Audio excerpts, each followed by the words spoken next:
पोकरण मामले में आपने भी सुना होगा तहसीलदार के द्वारा लगातार कुछ ऑर्डर शीट वगैरह इस तरीके के जिला कलेक्टर के ऊपर कई आरोप गंभीर लगाए, क्या कहना चाहिए? देखिए, जिला कलेक्टर जैसलमेर शुरू से ही विवादों में रहे हैं।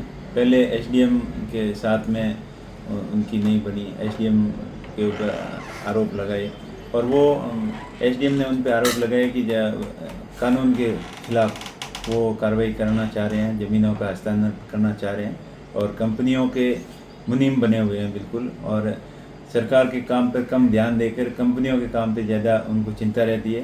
अभी तहसीलदार के साथ भी ऐसी घटना हुई और उनको एपीओ किया पहले, फिर उनको निलंबन के आदेश निकाले। उनके ऊपर अनलीगली दबाव बनाया जा रहा है कि आप कैसे भी करके कंपनियों के खाते के अंदर ज़मीनों का हस्तांतरण करो।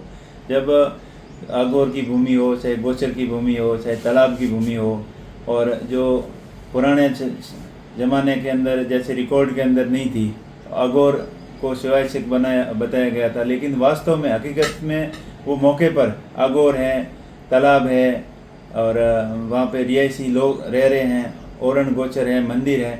ऐसी भूमि को जब ग्रामीणों की उनकी मांग के अनुसार जो सही मौका रिपोर्ट बना के पहले एसडीएम ने भी ऐसे ही दिया था, अभी तहसीलदार साहब ने भी सही कार्रवाई की ग्रामीणों के पक्ष ध्यान में रखते हुए, लोगों के हित ध्यान में रखते हुए, लेकिन उनसे कलेक्टर साहब खुश नहीं हुए। कलेक्टर साहब को तो खाली कंपनियों को खुश करना था और वो जैसे बड़ी कंपनियां चलाना चाहते हैं वैसे वो ऑर्डर करवाना चाह रहे हैं, वैसे कलेक्टर ऑर्डर करना चाहते हैं, लेकिन वो नीचे से अधिकारियों को कलेक्टर के कहने के अनुसार वो काम नहीं कर रहे हैं, तब उनको अनलीगली परेशान कर रहे हैं, नाजायज़ परेशान कर रहे हैं। और डिफेंस की ज़मीन भी उन्होंने नहीं बख्शी और सेंसिटिव एरिया है, बॉर्डर का एरिया है, यहाँ सीलिंग एक्ट का भी उल्लंघन किया जा रहा है। इससे पहले इधर रामसर के एसडीएम के ऊपर भी इसी तरीके के आरोप लगे थे और बिना परमिशन के सीलिंग एक्ट का उल्लंघन करते हुए हज़ारों बीघा ज़मीन कंपनी के खाते में उन्होंने रजिस्ट्री करवा दी या हस्तांतरण कर दी। इसी तरीके के आरोप जैसलमेर कलेक्टर के ऊपर लगते आ रहे हैं, लेकिन प्रशासन कोई ध्यान नहीं दे रहा है, किसी को चिंता नहीं है, खाली कंपनियों की चिंता लगी हुई है सबको, लोगों की किसी को चिंता नहीं है। ओरण और गोचर की ज़मीन खतरे में है और लोगों का जो रिहायशी ढाणियाँ हैं, रहवासी आबादी क्षेत्र है, वो भी संकट में है। सारी ज़मीनें अगर कंपनियों को दे देंगे तो लोग कहाँ रहेंगे, कहाँ अपने पशु चराएंगे, कहाँ खेती करेंगे, कहाँ पानी पिएंगे। तालाब, गोचर, ओरण, सारी ज़मीनें जो वास्तव में ओरण और गोचर की ज़मीन है और भूलवंश कहीं रह गई हो, रिकॉर्ड में नहीं चढ़ी हुई हो, लेकिन वहाँ पर मंदिर बने हुए हैं, ओरण है, चारागाह की भूमि है और लोग रह रहे हैं, ऐसी उन लोगों का भी हित पहले रखना चाहिए और उसके बाद में अगर कोई ज़मीन बचती है तो कंपनियों को करे। लेकिन जैसलमेर कलेक्टर पूरी तरीके से कंपनियों के पक्ष में ही काम कर रहे हैं। क्या सरकार को भी कोई आपकी ओर से यहाँ से कोई लेटर लिखा जाएगा ताकि इस मामले में जिस तरीके का एक तरफी कार्रवाई हुई है और उन्होंने कुछ ऑर्डर शीट बिल्कुल, मैंने रामसर एसडीएम के तो पहले भी लिखे थे, लिखित में दिया था, लोकसभा के अंदर मुद्दा भी उठाया था, लेकिन अब भी जैसलमेर कलेक्टर के खिलाफ भी मैं लिख के दूंगा, सीएमओ को भी भेजूंगा, चीफ सेक्रेटरी को भी भेजूंगा और आने वाले समय में लोकसभा के अंदर भी इस मुद्दे को उठाऊंगा, क्योंकि ये सेंसिटिव मामला है। अगर आप फील्ड फायरिंग रेंज की रक्षा की ज़मीन भी आप कंपनियों को दे दोगे तो आपके पीछे बचेगा क्या? कंपनियों का हित इतना ज़रूरी नहीं है कि राष्ट्र हित से ऊपर या सुरक्षा की सेना के ज़मीन भी उनको दे दें। इसमें उनकी ऐसी क्या मंशा थी, इसकी भी पूरी तरीके से जांच होनी चाहिए और जो भी अनलीगल तरीके से ज़मीनें कंपनियों को हस्तांतरण की है उनकी पूरी जांच हो। और मेरा सरकार से मैं ये भी मांग करूंगा कि जिस तरीके से अंधाधुंध सोलर प्लांट लग रहे हैं, पेड़ों की कटाई हो रही है, पर्यावरण के ऊपर कोई ध्यान नहीं दिया जा रहा है, तो आने वाले समय में हीट वेव का खतरा रहेगा, तापमान बढ़ने का खतरा है और जनजीवन के साथ साथ जंगली जानवर हो या पशु पक्षी हो, उनके ऊपर भी पर्यावरण का ये तापमान बढ़ने का बड़ा खतरा रहेगा। तो मेरी सरकार से आगे सर्टिफिकेट लिए जाते हैं कि यहाँ पे पेड़ था ही नहीं। अगर थोड़ा बहुत कोई शिफ्टिंग या कटिंग का होता है तो ये सर्टिफिकेट दे देते कि हमने फला जगह फला खतरे में इतने पेड़ लगा दिए। वो झूठे सर्टिफिकेट दिए जाते हैं और पेड़ कहीं नहीं लगते हैं। जिस प्रकार पिछले 15 सालों के अंदर लाखों पेड़ों की कटाई हुई है, उनकी भरपाई के लिए नए प्लांटेशन कहीं भी नहीं हुआ, खाली कागजों की अंदर खानापूर्ति के अलावा। तो मेरा सरकार से मांग है कि अभी नेक्स्ट में जितने भी अभी रनिंग प्रोजेक्ट है और आने वाले समय में जितने भी सोलर प्रोजेक्ट आते हैं उनके लिए कम से कम 25 से 30% रिजर्व लैंड रखे ग्रीन बेल्ट के लिए, और उसी प्लांट के आजू बाजू में, उसी प्लांट से सटता, जैसे नॉर्थ और साउथ के अंदर प्लांटेशन हो सकता है, जो ईस्ट और वेस्ट के अंदर उसकी शेडो का शिकायत रहती है, तो साउथ और नॉर्थ के अंदर जहाँ भी एरिया सूटेबल लगे कंपनियों को, तो उसी प्लांट के अंदर 30% एरिया रिजर्व खाली प्लांटेशन के लिए करें, ताकि हीट वेव का खतरा आने वाले समय में लोगों को नहीं हो, और वन्य जीव पक्षियों के ऊपर भी फर्क नहीं पड़े, पर्यावरण के भी ऊपर फर्क नहीं पड़े। आपने जैसलमेर का मुद्दा उठाया, बाड़मेर में कई प्रकार की कंपनियां भी चल रही है, या प्रशासन जिला कलेक्टर को लेकर भी मैं पूरे राजस्थान की बात कर रहा हूँ, बाड़मेर में मैं सब कुछ ठीक चल रहा है। नहीं, मैं पूरे राजस्थान की बात कर रहा हूँ। जिस प्रकार राजस्थान के अंदर चाहे बीकानेर हो, चाहे बाड़मेर हो, चाहे जैसलमेर हो, चाहे जालोई सिरोही हो, वहाँ उधर थोड़े कम है, पर मेनली बीकानेर, जैसलमेर और बाड़मेर के अंदर 80% से ज्यादा सोलर प्लांट लग रहे हैं, और पर्यावरण की तरफ किसी का भी ध्यान नहीं है। न तो सेंट्रल गवर्नमेंट की कोई गाइडलाइन है, न स्टेट गवर्नमेंट की कोई गाइडलाइन है, न ही कंपनियां अपनी नैतिक जिम्मेदारी समझ रही है कि पर्यावरण को हम कितना नुकसान कर रहे हैं, और आखिर इसके रिप्लेसमेंट के लिए हम क्या कर रहे हैं, उसके ऊपर किसी का कोई ध्यान नहीं है। तो पर्यावरण के ऊपर अगर ध्यान नहीं दिया, तो आने वाला समय सबके लिए खतरनाक हो सकता है।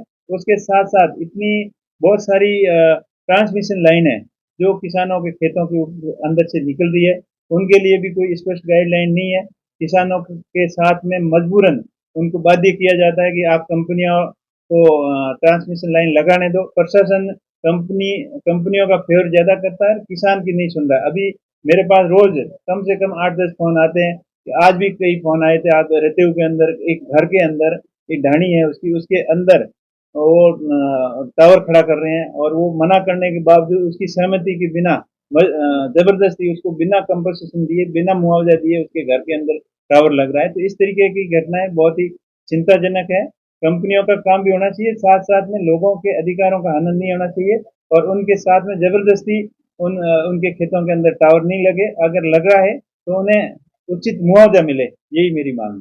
तो ये जो सारी चीज आप बता रहे हैं सर, ये सारा जो मामला जब से सोलर बाड़मेर में शुरू हुआ, तब से हर नेता जनप्रतिनिधि जो इस मामले में आवाज उठाता है, वो सिर्फ प्रेस कॉन्फ्रेंस तक सीमित है, और बार बार उसको ये कहना पड़ रहा है कि उनकी सुनवाई नहीं हो रही। तो क्या असल में ये स्थिति है कि जनप्रतिनिधियों की सुनवाई कंपनियों के सामने कुछ भी नहीं हो रही?